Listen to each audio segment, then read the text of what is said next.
Deus possa nos abençoar através da meditação da sua palavra nessa manhã. Eu gostaria de iniciar lendo um trecho da palavra de Deus, como encontramos no Salmo 18. A nossa meditação será em outro salmo, mas eu quero apenas mostrar aos irmãos e começarmos já a nossa meditação, como esse é um tema recorrente nos salmos. Isso que nós vamos encontrar no Salmo 18, versículos 1 a 6. Salmo 18, versículos 1 a 6.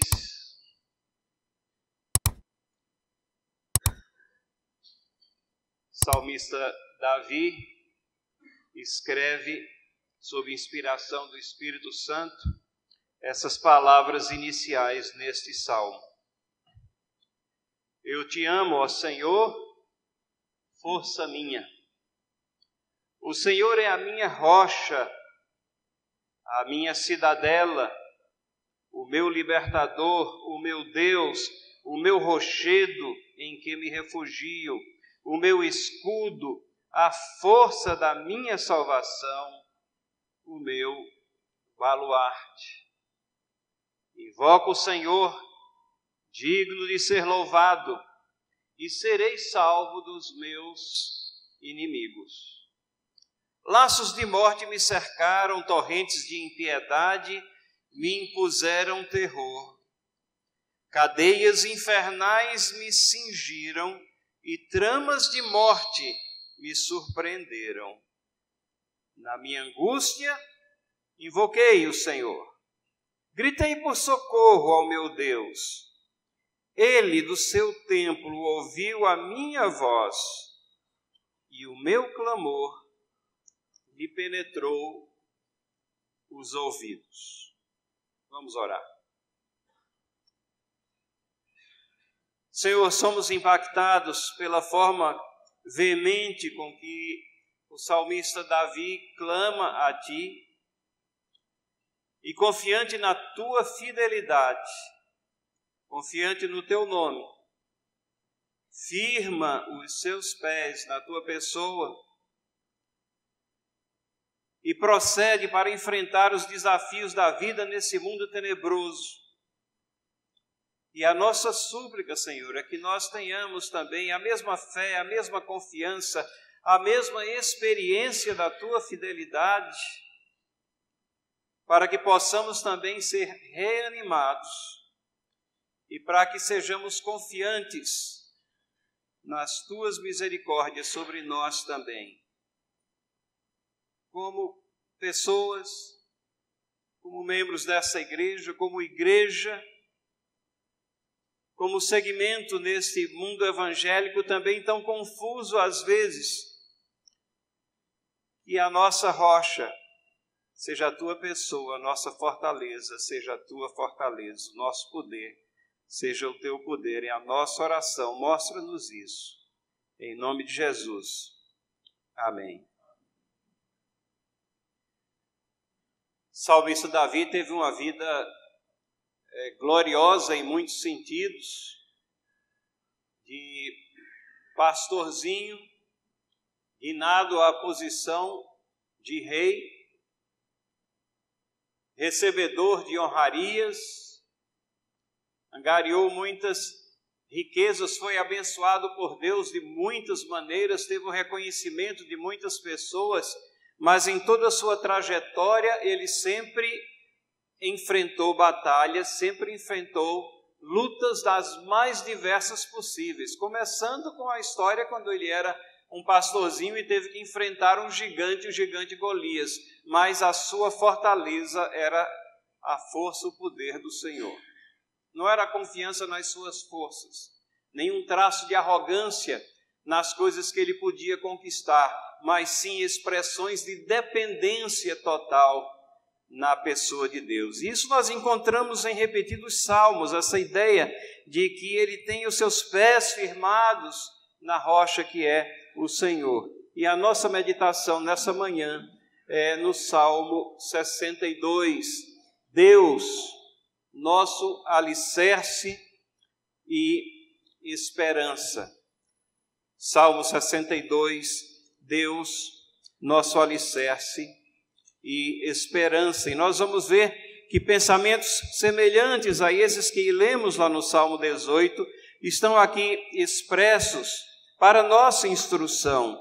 Pensamentos que brotam assim de um coração que está derramando a sua alma perante o Senhor, que está atravessando dificuldades, mas que não deixa que a sua confiança seja abalada naquele que tem a palavra de poder, naquele que tem a palavra de misericórdia. Sua confiança não é em pessoas, mas sim no Deus soberano do universo, naquele em que ele coloca a confiança para a sua salvação. Nós vamos fazer então a leitura, exposição desse salmo aqui, e também vamos entremear, os irmãos vão perceber a razão dentro de pouco tempo, com o cântico de um hino, o hino 136, que nós vamos também projetar. Eu espero que dê para ler aí o que está sendo projetado, que são os primeiros 4 versos do Salmo 62. Mas, se não der para ler, olhe para a sua Bíblia. Aqui estamos na versão Almeida, revista e atualizada. E vamos ler conjuntamente essa primeira parte aqui do Salmo. Somente em Deus, ó minha alma, espera silenciosa. Dele vem a minha salvação. Só Ele é a minha rocha e a minha salvação. E o meu alto refúgio, não serei muito abalado. Até quando acometerei vós a um homem, todos vós, para o derribardes, como se fosse uma parede pendida ou um muro prestes a cair? Só pensam em derribá-lo da sua dignidade, na mentira se comprazem, de boca bendizem, porém no interior maldizem. Essa é a primeira parte desse salmo. E nós encontramos aqui, logo nos versículos 1 e 2, essa declaração humilde de confiança em Deus. Deus é a única esperança do salmista, como deveria ser a única esperança nossa também. O salmista está falando consigo mesmo. Ele está fazendo uma declaração à sua alma, à sua pessoa interna. Intrinsecamente ele está levando os seus pensamentos para que todo o seu ser se concentre nesse Deus Todo-Poderoso, que é o único que pode nos livrar. Somente em Deus, ó minha alma, espera silenciosa, espera sem ansiedades indevidas, espera sem reclamar, espera sem temor, espera silenciosa, descansa nele. Dele vem a minha salvação. A salvação vem de Deus. É Ele que estende a sua mão para nos arrancar da lama do pecado, nos trazer ao conhecimento das coisas de Deus e de sua pessoa através do sacrifício de Cristo Jesus e da iluminação do Espírito Santo que vem abrir os nossos olhos e habitar em nós. Ele é a nossa salvação, mas não somente uma salvação de alguma coisa, Ele é refúgio também para que nós atravessemos os nossos passos, o nosso caminhar num mundo tenebroso, num mundo onde está o pecado. Só Ele é a minha rocha. É assim que Ele classifica Deus, como uma rocha firme, uma rocha que é o alicerce natural para que Ele se firme. E a minha salvação, o meu alto refúgio, não serei muito abalado. Essa é uma declaração humilde de confiança em Deus, sua única esperança. Eu acho interessante que o salmista coloca aqui nessa declaração, não serei muito abalado. essa é uma visão realista de vida. Nessa vida nós temos problemas, experimentamos situações. No mundo tereis aflições, nós fomos avisados pelo próprio Cristo.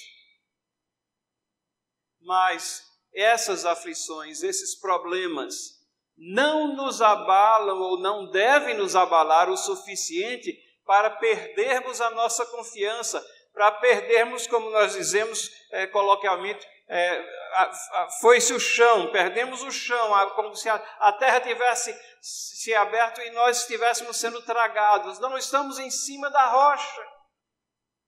E essa tem que ser a nossa convicção. E por isso ele começa esse salmo nessa declaração de quem é Deus e que Ele é a rocha, e por isso ele está confiando nele. E ele não vai ser abalado, não vai ser tirado desse alicerce. Os 2 versos seguintes, ele faz uma descrição dos seus inimigos, da situação corrente que ele atravessa e de como eles operam. Até quando, versículo 3, acometereis vós a um homem, todos vós, para o derribardes, como se fosse uma parede pendida ou um muro prestes a cair. É um clamor que o salmista faz aqui, e agora dirigindo-se àqueles que estão contra ele, contra os seus propósitos, contra a sua devoção. E isso é verdade também em nossas vidas, em tantas situações diferentes que nós atravessamos. Às vezes os problemas não vêm necessariamente concentrados em pessoas, em inimigos reais, como aqueles que o salmista está vendo aqui. Às vezes são doenças, são enfermidades, às vezes são situações conjunturais, desemprego, mas são coisas que minam e procuram minar a nossa confiança, tirar-nos dessa rocha que é o nosso Deus. Às vezes, esses inimigos, eles não são necessariamente direcionados contra você, contra mim como pessoas, mas contra estruturas de pensamento que fluem da palavra de Deus e nas quais nós acreditamos. A estrutura da família, por exemplo, ela vem sendo atacada durante décadas. A visão do casamento é algo que vem sendo também atacado, reclassificado, redefinido, para se amoldar a sistemas de pensamento que são contrários àquilo que a palavra de Deus ensina. E é importante nós vermos aqui que o salmista diz: até quando isso vai acontecer? É como se ele dissesse: Senhor, eu estou chegando no limite. E ele vira-se àqueles que estão exatamente solapando aquele alicerce, tentando destruir as estruturas que nós acreditamos e que procedem da palavra de Deus. Até quando acometerei vós a um homem, todos vós, para o derribardes? A intenção é derribar a pessoa, é derribar uma forma de pensamento que nós temos, é fazer com que nós aceitemos muitas vezes o que é politicamente correto, socialmente aceito. Hoje em dia há uma grande pressão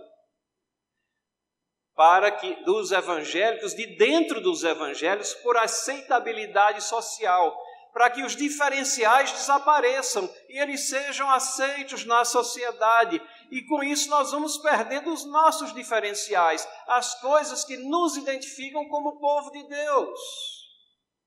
Às vezes o ataque é nesse sentido. E o salmista diz, como se fosse uma parede pendida. Ora, aqui em São Paulo nós não precisamos procurar muito para visualizar esse exemplo, né? Com tantas enchentes e inundações, a gente sabe muito bem o que é um muro prestes a cair. O muro vai fazendo aquela barriga, às vezes vai se desviando daquele prumo, e ele basta um empurrão. basta um pouquinho mais de água e ele cai um muro, cai uma casa, cai uma barreira, uma parede pendida ou um muro prestes a cair. É interessante que essas pessoas aqui que o salmista descreve, essa descrição, elas estão conjuntamente trabalhando para dar aquele empurrão final para que haja a queda e se regozijem na queda. E os ataques são constantes. Então nós vemos que atravessamos situações de dificuldade. A dificuldade específica do salmista era essa. Eram pessoas que procuravam derrubá-lo. Mas nessa vida, no nosso caminhar, na nossa peregrinação, nós enfrentamos dificuldades diversas que procuram também tirar a nossa confiança do Deus soberano, o Deus da nossa salvação. E aí sabe o que é que acontece depois desses 4 primeiros versículos desse salmo? Os manuscritos mais antigos, nós sabemos que a Bíblia foi no Antigo Testamento, na sua quase maioria, exceto alguns trechos escritos em aramaico, mas foi escrita na língua hebraica, e tem nas versões mais antigas, se vocês têm uma Bíblia antiga, vocês vão encontrar essa palavrinha lá, selá. Selá, às vezes com um acento no A, né? Mas aí está uma transliteração de uma palavra hebraica. E nas Bíblias mais antigas, isso estava lá. Nas versões mais novas, tiraram. Eu acho que não foi muito bom terem tirado, porque não há muita razão para retirar essa palavra. Talvez apenas o fato de que o significado dela não era muito claro. Não se sabe ao certo se era apenas uma pausa para a meditação ou se era um interlúdio musical, porque os salmos nós sabemos que eram cantados e nesse momento os instrumentos sobressaíam-se e era o momento em que as pessoas ficavam meditando nas palavras que haviam sido cantadas ou proferidas. E essas palavrinhas, muitas vezes, elas introduzem uma divisão natural no salmo, como é o caso desse salmo aqui. Ela ocorre 2 vezes, dividindo o salmo em 3 partes, e ela entra como se fosse para que nós meditássemos no que acabamos de ler e de falar nesses últimos minutos aqui. Então eu pensei que talvez fosse bom a gente atentar para isso e cantar um pouco no meio do salmo, cantar o hino 136 na sua primeira estrofe, são 3 estrofes. Foi-me dito que a igreja não conhece esse hino, mas talvez não é tão difícil assim, a gente sempre pode aprender alguma coisa nova. Então vamos cantar a primeira estrofe desse hino, e o interessante é que o hino traz a perspectiva do todo da revelação. Ele traz a perspectiva neotestamentária, do Novo Testamento. Enquanto que o Salmo foi escrito no Antigo Testamento, o hino já fala de Jesus Cristo, daquele que foi profetizado no Antigo Testamento, mas que já veio. Deus é a nossa rocha e Jesus Cristo é a nossa rocha conosco, Deus conosco, presente, identificado conosco. Vamos ler, vamos então cantar o 136, ok?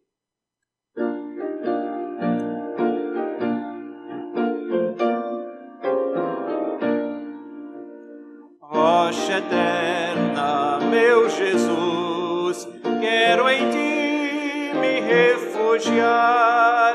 O teu sangue lá na cruz, derramado em meu lugar, traz as bênçãos do perdão, gozo, paz e salvação. De novo. Rocha eterna, meu Jesus, quero em ti me refugiar. O teu sangue lá na cruz, derramado em meu lugar, traz as bênçãos do perdão, gozo, paz e salvação. E então nós temos a segunda parte aqui, os versículos 5 até o versículo 8. E vocês vão notar que começa com uma reafirmação ou uma renovação dessa expressão de confiança, a mesma que o salmista proferiu no início do Salmo. Versículo 5 diz: somente em Deus, ó minha alma, espera. A forma é um pouquinho mais enfática, é como se ele estivesse reafirmando aquela verdade que já foi dita, mas agora ele diz: somente em Deus, ó minha alma, espera, silenciosa, porque dele vem a minha esperança. Só ele é a minha rocha e minha salvação, e o meu alto refúgio, não serei jamais abalado. Percebem o paralelo, mas as sutis diferenças? Não serei muito abalado, mas agora, depois de meditar, não serei jamais abalado. Porque Deus é firme, a rocha que não muda. Nós mudamos, nós somos inseguros, mas Deus não é todo segurança. E é essa segurança que Ele tem, Ele não pode negar-se a si mesmo. Então, o que Ele revela a nós permanece. A forma como Ele nos trata é a forma como Ele nos declara aqui, não vai mudar. O amor com o qual nós somos amados, infinitamente amados, vai permanecer. A segurança vem não de nossas forças, mas dele, do poder dele. E assim o salmista renova a expressão, reafirmando a verdade da proteção divina. E é interessante que na primeira parte do Salmo, se ele fez uma pergunta àqueles que os afligiam e disse: até quando isso vai acontecer? Vocês estão só esperando um momento para dar o último empurrão naquele muro que está prestes a cair. Agora ele está cheio de ousadia divina ou de certificação de que Deus está com ele, e ele expressa uma condenação. Uma condenação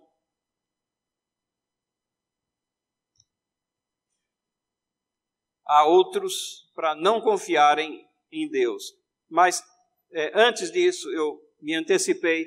De Deus, no versículos 7 e 8, de Deus dependem a minha salvação e a minha glória. Estão em Deus a minha forte rocha e o meu refúgio. Confiai nele, ó povo, todo o tempo. Ele vira-se para as pessoas, para nós, e faz essa exortação. Confiai nele, ó povo, em todo o tempo. Derramai perante ele o vosso coração.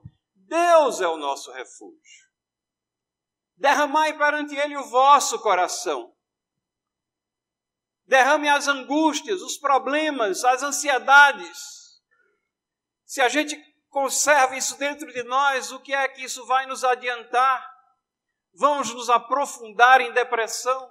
Vamos criar raízes de amargura? Vamos desesperar? Vamos jogar a toalha porque o mundo todo está contra as coisas que nós acreditamos? Ou vamos derramar a nossa alma, as nossas angústias perante o Deus que é rocha inabalável?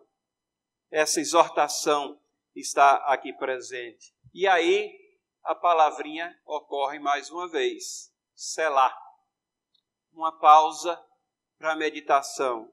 e nós vamos cantar a segunda estrofe do mesmo hino.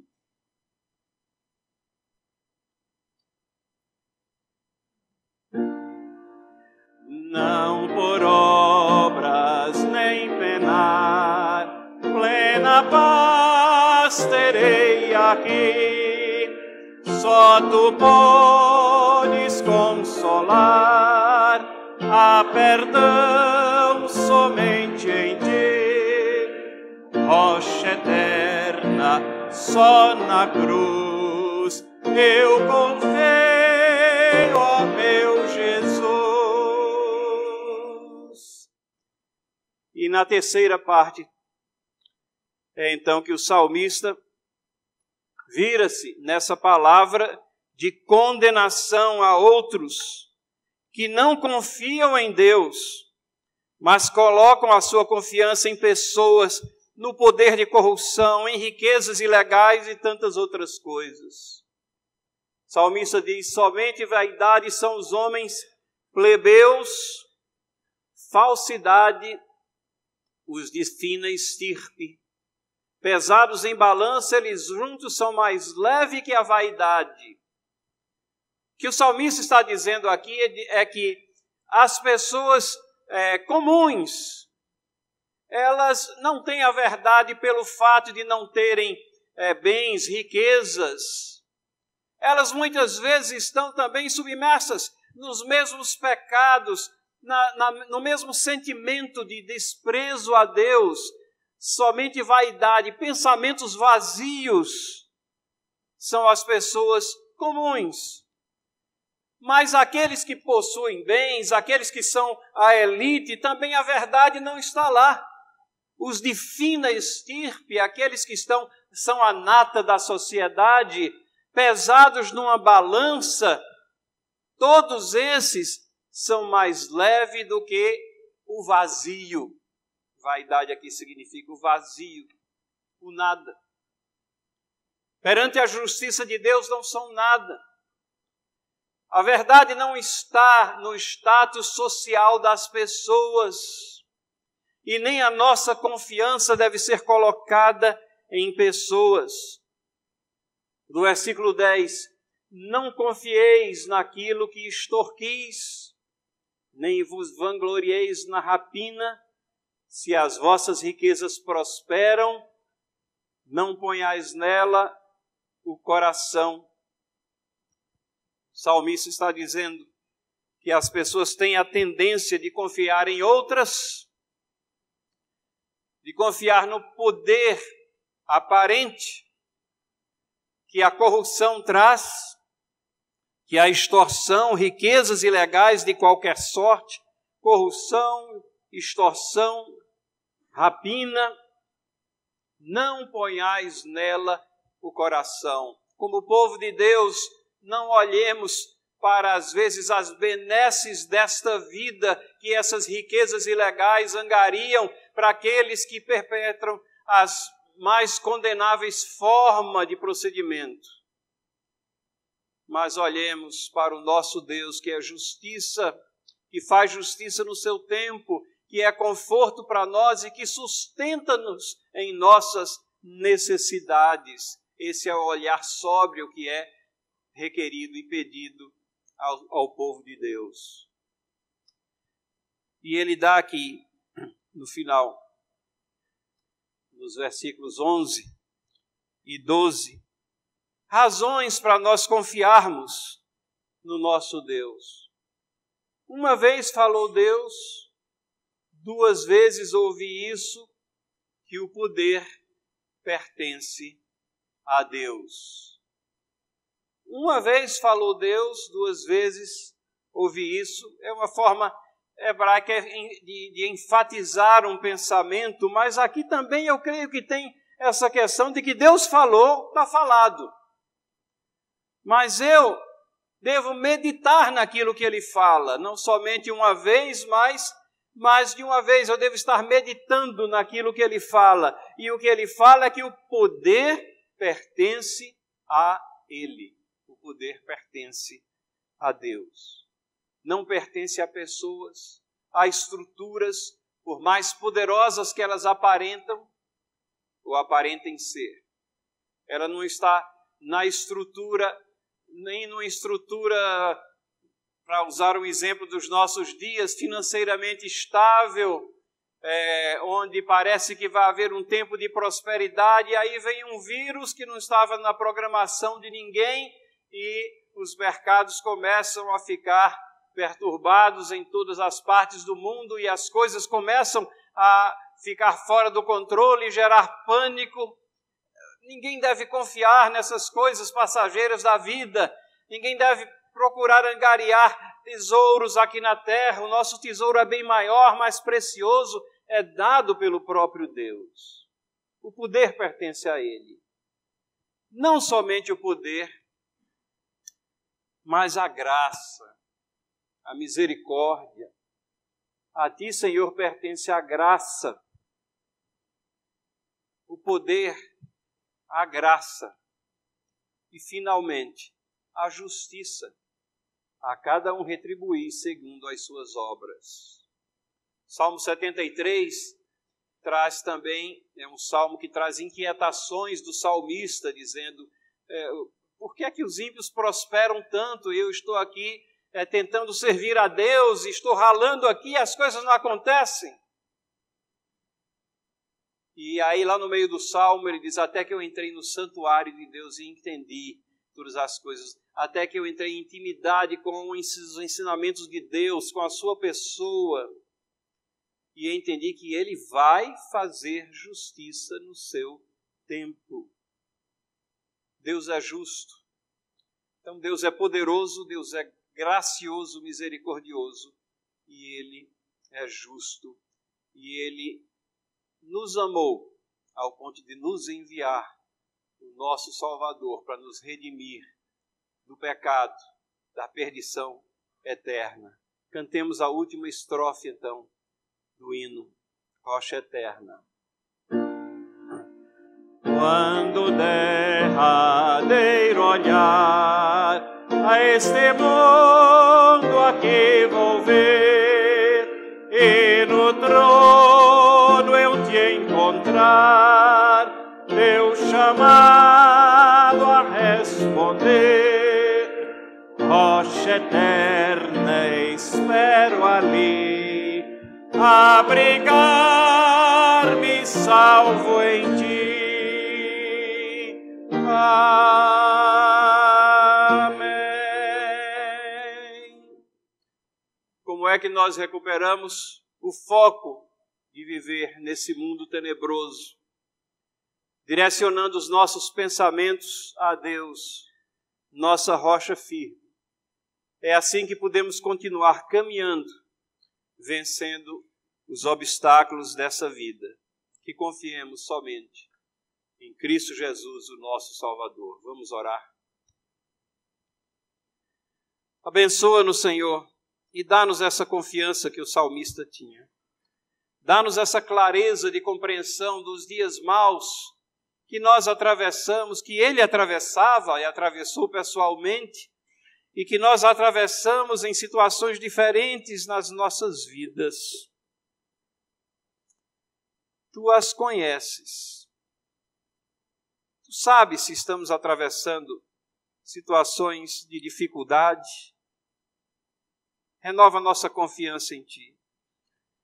Tu sabes se estamos atravessando situações de carência financeira. Renova nossa confiança em Ti. Tu sabes se estamos enfrentando enfermidades, situações sobre as quais nós não temos controle. Renova a nossa confiança em Ti, faz-nos submissos à Tua vontade. Tu sabes se estamos sendo perseguidos ou maltratados por pessoas. Senhor, livra-nos desses e renova a nossa confiança em Ti. Senhor, Tu sabes se pessoalmente estamos esquecidos de todas essas coisas e nos entregando às garras malignas de Satanás, do pecado, se estamos vivendo uma vida que parece nos sugar cada vez mais a um poço sem fundo, Senhor. Livra-nos disso, restaura as nossas vidas e renova a nossa confiança em Ti. Senhor, rocha eterna, Salvador nosso, em nome de Jesus, nós clamamos. Amém.